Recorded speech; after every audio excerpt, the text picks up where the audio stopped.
Assalamualaikum warahmatullahi wabarakatuh. We are from ISM SKPP4 from Group Scripy.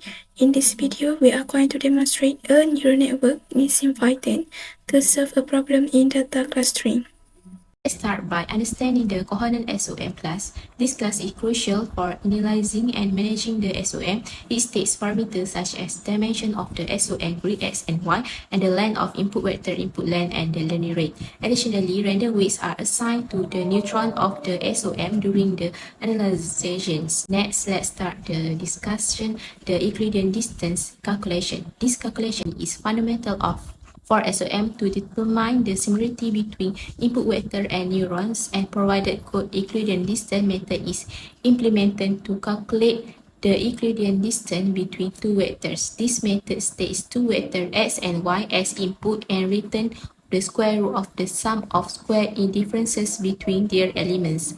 Euclidean distance is a measure of similarity used in various machine learning algorithms, including SOM. It quantifies the distance between 2 points in space, aiding in identifying the closest neuron-based matching unit (BMU) to a given input vector. In SOM, the BMU is crucial for updating the weights of neurons during trainings. To summarize, the Kohonen SOM class and the Euclidean distance calculation are essential components of the SOM algorithm. These components are pivotal for setting up the SOM, determining the BMU, and updating neuron weights during trainings. Next, we will discuss finding the best matching unit BMU in Kohonen self-organizing map (SOM). This method identifies the neuron whose weight vector is closest to an input sample, which is crucial for updating the weight during the training. The process involves initializing the minimum distance to infinity, iterating through all the neurons to calculate their distance to the input, and updating the BMU to the neuron with the smallest distance. This neuron, the BMU, guides the weight update for itself and its neighbors, ensuring similar input match to the nearby neuron and forming meaningful data cluster. In summary, finding BMU helps the SOM learn and organize patterns in the data.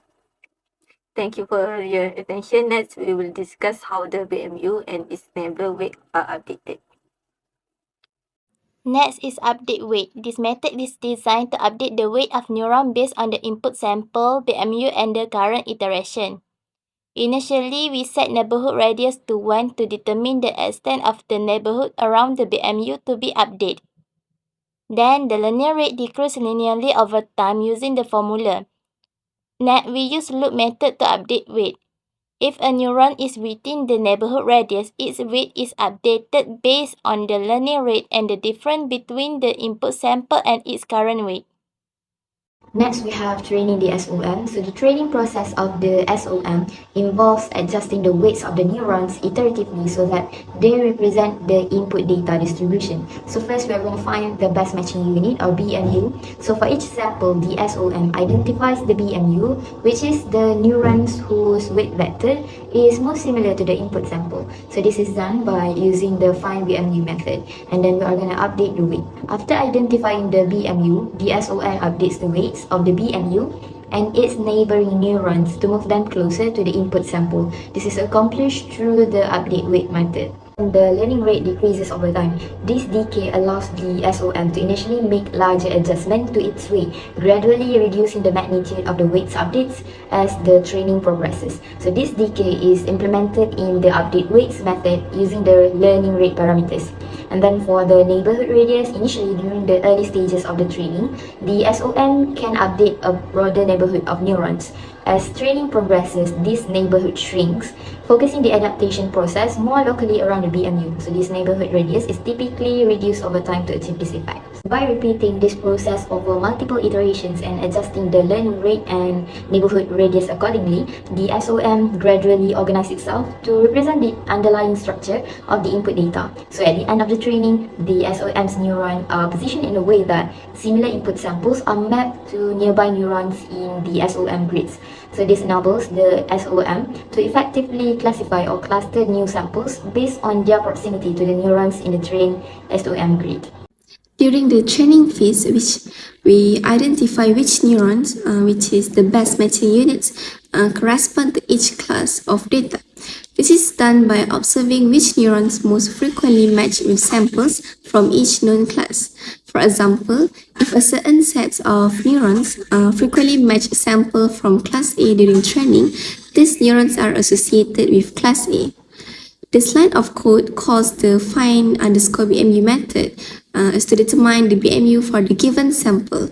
The BMU is the neuron whose weight vector is closest to the sample, while in addition, find underscore BMU calculates the Euclidean distance between the sample and each neuron's weight vector in the SOM, returning the index of the neuron with the smallest distance.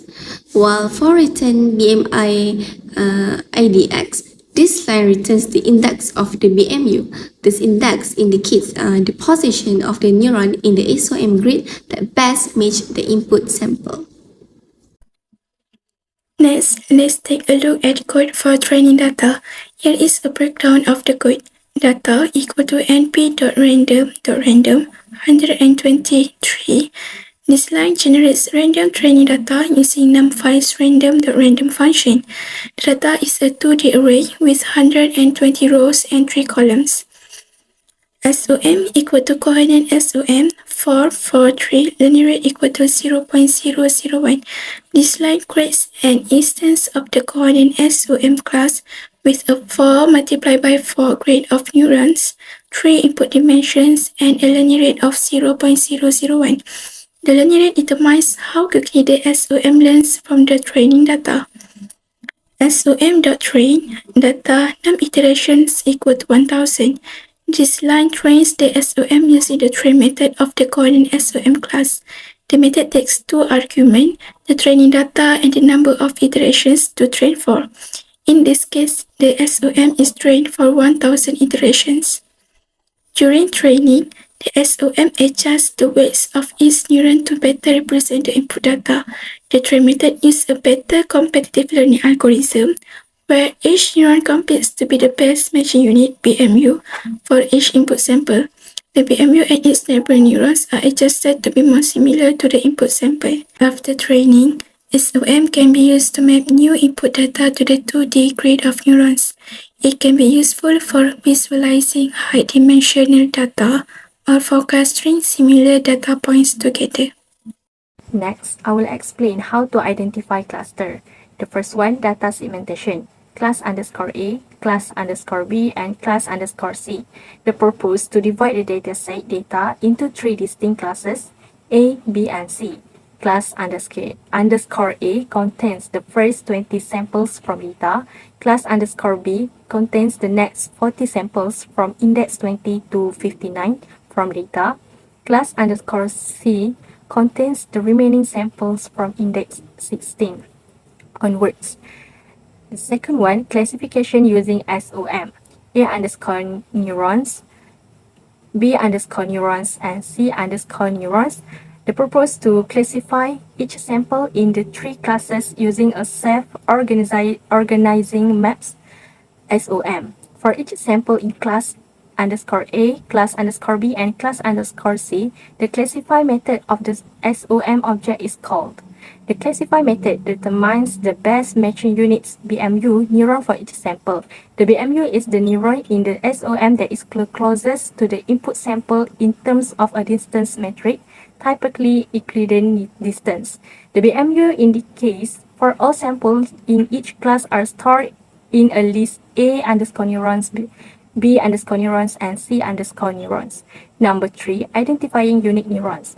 Unique underscore A underscore neurons, unique underscore A underscore B underscore neurons, and unique underscore C and underscore neurons. The purpose to identify unique BMU indicates for each class.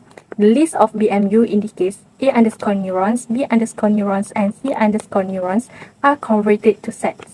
Converting this list to set ensure that only unique BMU indicates are kept, removing any duplicates. The resulting sets unique underscore A underscore neurons, unique B underscore neurons, and unique underscore C underscore neurons contain the unique neurons associated with each class. Lastly is printing the unique neurons. Print class A neurons, unique underscore A underscore neurons, print class B neurons, unique underscore B underscore neurons, print class C neurons, unique underscore C underscore neurons. The purpose to display the unique BMU indicates for each class. The unique BMU indicates for each class are printed, providing insight into how the SOM has organized the data. This output helps in understanding which neurons in the SOM are frequently associated with each class of data. Okay, so for classifying the samples, the project description gives us 12 samples with 3 inputs. So these are the data there. And then, so after inputting the samples into an array, we try to find the BMU, which is the best matching unit, per each sample. So the best matching unit will be a neuron in the Kohonen network, and it will also belong to one of the class, either A, B, or C. So we find the BMU, then we identify which class the BMU is, and then automatically that class will also be the samples class. So this is where it checks if it's in A, B, or C. If it's in A, then automatically the sample is also class A. So this is how it looks like when the code runs. So it identifies which neuron would be in class A, which would be in class B, and which would be in class C. And then it will also tells us which class each sample belongs to. And there you go. Thank you.